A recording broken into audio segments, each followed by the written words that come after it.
निश्चित रूप से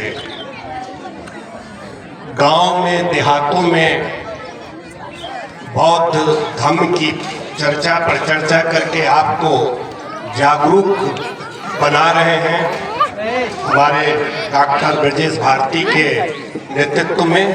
निश्चित रूप से मुझे बहुत खुशी है और इन बच्चों को निश्चित है कि बनारस में विभिन्न कार्यक्रम होते हैं तो इन लोगों को मैं देखता था, लेकिन आज तो मैं प्रैक्टिकल देख रहा हूँ कि इनकी मेहनत निश्चित रूप से कारगर हो रही है।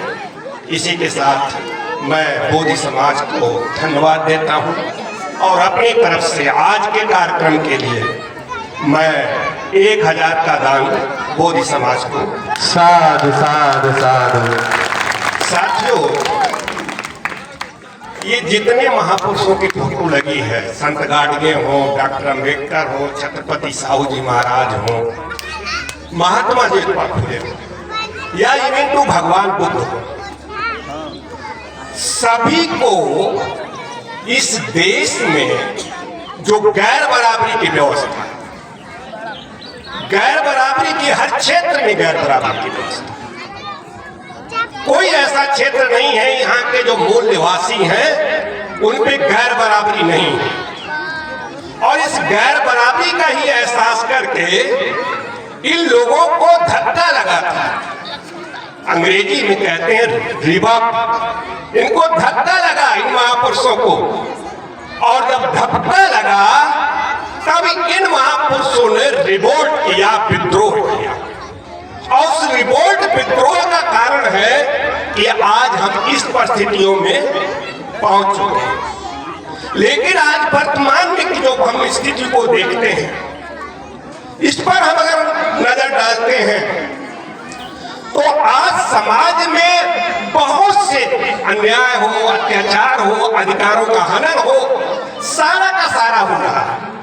लेकिन चाहे वो मेरा पढ़ा लिखा कर्मचारी हो, चाहे मेरा गांव का आदमी हो, चाहे नेता हो, चाहे एमपी हो, एमएलए हो, हमारे समाज का, चाहे वो बैकवर्ड का हो, चाहे शेड्यूल कास्ट का हो, 7 शेड्यूल ट्राइब्स हो, ये निश्चित जो है बाबा साहब ने जो है जातियों में नहीं बांटा है। बाबा साहब ने क्लास बना दिया, ओबीसी को एक क्लास बना दिया, एससी को एक क्लास बना दिया और एसटी को एक क्लास बना दिया। और इन तीनों को जो है संदेश दिया कि एक होकर के जमात बना लोगे तो इस देश का मुसलमान आप बन सकते हैं। उन्होंने जातियों में नहीं बांटा, उन्होंने आपको क्लास में बांटा। तो धक्का लगा तब इन्होंने परिवर्तन किया।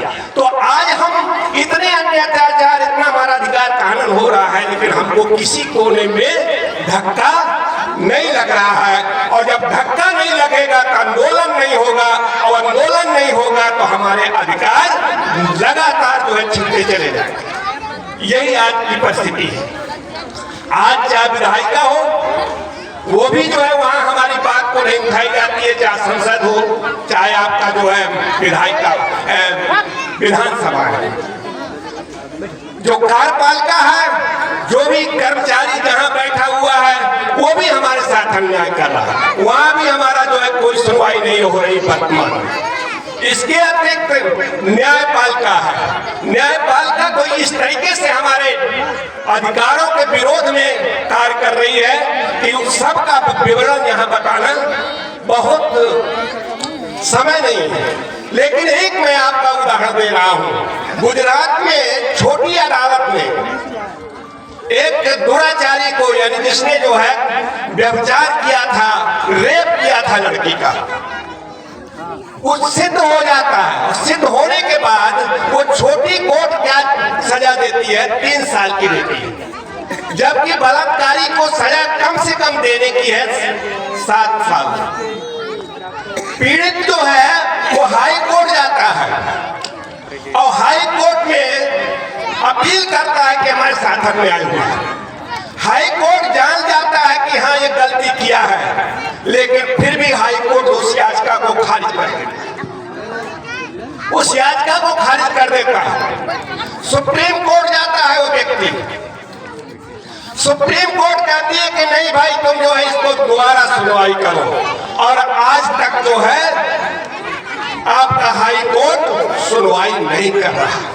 मैं एक उदाहरण, बहुत है लेकिन एक उदाहरण मैं आपको बता रहा हूं कि जहां पर न्याय मिलना चाहिए, हम अगर किसी से प्रताड़ित हैं तो हम यही कहते हैं मैं तुम्हें कोर्ट में देख लूंगा, तुम्हें न्यायालय में देख लूंगा। लेकिन आज न्यायालय भी आपके पक्ष में नहीं है। और ये क्यों नहीं है? क्योंकि ऐसी परिस्थितियां आज हो गई हैं, नफरत की परिस्थितियां हो गई। अगर 25 दिसंबर को सेंटा क्लॉज बनता है कोई लड़का, ये नफरती जो लोग घूम रहे हैं उनकी ड्रेस उतार देते हैं। हमारे लोग अगर बाई दबे कुछ भगवान बुद्ध की बात करने लगते हैं तो वो भी वहां पर जो है उन पर जो है हमला करते हैं। ऐसा नफरत का जमाना आ गया। मुस्लिम है वहां भी नफरत का जमाना आ गया। तो ऐसे में बहुत बड़ा संकट है। चूंकि पिछड़े वर्ग का धर्म की सारी बात है, मैं केवल क्या संकट है, क्या परिस्थितियां हैं, बस थोड़ा सा मैं यही आज कहना चाहता हूं कि आज बड़ा संकट है। आपको ओबीसी को संकट है, इनकी नौकरियां खाई जा रही हैं, इन पे अन्य अत्याचार हो रहा है, इनको लगातार नीचे करने का सारे जो है उपाय रचे जा रहे हैं, वो भी हिंदू के नाम पर। इसी तरह के एससी को भी यही हालत है, एसटी को भी यही हालत है, इसी तरीके से मुसलमान की भी हालत है। सारे पे संकट है और ये सारे दुख भोगी और सह दुख भोगी हैं। अगर दुख भोगी इस देश का शेड्यूल कास्ट है, अनुसूचित जाति है, तो इस देश का सह दुख भोगी आपका जो है मुसलमान है और आपका अन्य पिछड़ा वर्ग है। नियम है कि दुख भोगी सह दुख भोगी दोनों जो है एकजुट हो जाते हैं। अर्थात जब कॉमन डेंजर आता है, समान खतरा आता है, आज देश को इन तीनों क्लास को समान खतरा है। समान खतरा क्या होता है? एक पंडित और एक डोम बिरादरी का नाव से बाहर जो है नदी पार करनी है, वो नाव में बैठ जाता है, ब्राह्मण डोम से छुआछूत करता है, वो एक किनारे बैठ जाता है, डोम एक किनारे बैठ जाता है, नाव वाला नाव चलाता है, जब बीच में नाव पहुंच जाती है तो नाव टकबगाने लगती है, डिसबैलेंस होता है। नाव चलाने वाला कहता है बीच में आ जाओ, नहीं तो सब डूब जाएंगे और मर जाएंगे। तो ब्राह्मण जो है छुआछूत भूल करके बीच में बैठता है और बैठता नहीं है, डोम को चपेट के बैठ जाता है। ये है कॉमन डेंजर। आज एक कॉमन डेंजर समान खतरा जो है तीनों को है। अगर ये तीनों लोग समान खतरा पर भगवान बुद्ध के आदेशों का पालन करते हुए, सील का पालन करते हुए अगर जो है एकजुट नहीं होता है तो आने वाली पीढ़ी हमारी जो आज छोटी है, आज के बाद और बदतर स्थिति में चली जाएगी। आदमी